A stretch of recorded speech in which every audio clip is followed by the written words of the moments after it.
Other interesting cultural news, you have Vivek Ramaswamy interviewing Papa John Schnatter. Now, let me go here really quick. And fascinatingly enough, this is how, it's a whole hour interview, but one of my favorite parts is a post where he talks about the criteria for building a new business, or a good business. And Papa John famously founded Papa John's. He helped save that company from the brink of bankruptcy, I would say twice. If you read his book, it's quite a fascinating read. The book is actually called Papa, which I believe is out of print, but if you go on alternative sites, you have eBay and Amazon, you should be able to find a copy. I highly recommend it. It's a good read. But the second time he tried to fix the company, subsequently they pushed him out because of ideological beliefs.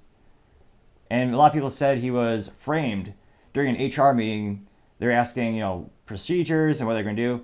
And he said, we're not going to say the N-word like the other restaurant that did and got in a lot of trouble. Because he used the word in a reference point, nevertheless he used it, he was immediately culturally canceled, and the board of directors swiftly moved against him. And many people say he has additional evidence to show they were conspiring against him the whole time. Now, this quick little 1-minute excerpt is a fascinating interview. Go really quick. The irony here, I'll talk out of both sides of my mouth. When I was 21, I knew I wanted to make pizzas, and I knew I wanted to run the business.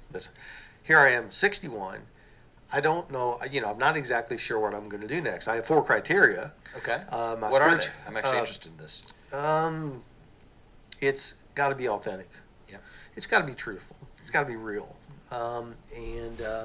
If it's not substantive and stands the litmus test of truth, I don't want anything to do with it. 2 is it's got a better humanity. I don't really want to do anything with alcohol or tobacco. Or the processed food bothers me a little bit, a lot of it. What do you think of the USDA? I think they're for sale. I think Pretty they're corrupt. they're prostitutes. My perspective. Yep, They're they are. all the government's prostitutes. No, but USDA is pretty bad. You would know it. Yeah.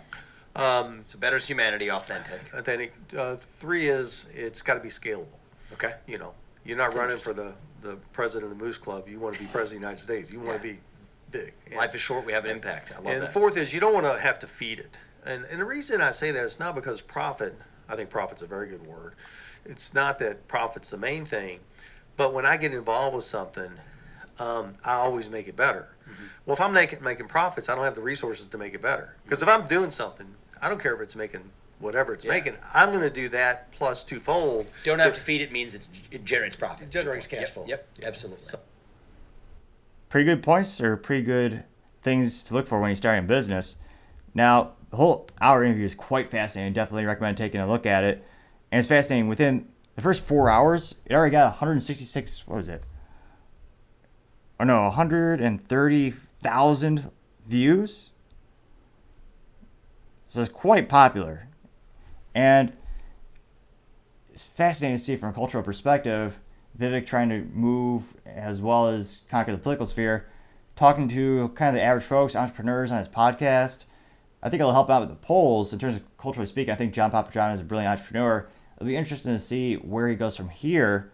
It'll be interesting to see where this podcast goes. Now, some of the top comments were someone by the name of Meta Builder saying, quote, cancel culture has definitely got out of hand, but I see the people are shifting to logic. A person got 1,414 views and 15 likes, giving a ratio of 0.1%, so not the best ratio there. But you also have Adam Pierce saying, quote, this man is running for president and interviewing Papa John on his own podcast. Next level stuff here. Vivek, I salute you, unquote. Person got 243 views and 6 likes. Pretty good, coming in at a 2.46% like ratio. You also have, thirdly, you have someone by the name of Ryan Wasihiki saying, quote, awesome Vivek for the people, unquote. Person got 1,728 views and 20 likes. It's not the best ratio, coming in at 0.1%, but interestingly enough, a lot of positive feedback. So it'd be interesting to see where they go from there. Thank you everyone for taking the time to tune in. Again, we're trying to get to 4,000 subscribers by the end of September, so you click that button, I would greatly appreciate it. Also, don't forget to take the time to like and comment. The feedback is greatly appreciated, whether it's your experience working on the UAW assembly line for the new Corvette, or if you're a GM manager struggling to maintain a budget with his negotiations. Whatever your experience is, I appreciate the input as it gives more information out, able to shape the stories even better, more accurately. Also, don't forget to take the time to tell your family, tell your friends, tell your coworkers, heck, Tell your enemies, tell anyone and everyone. Just stay safe. Fight the good fight.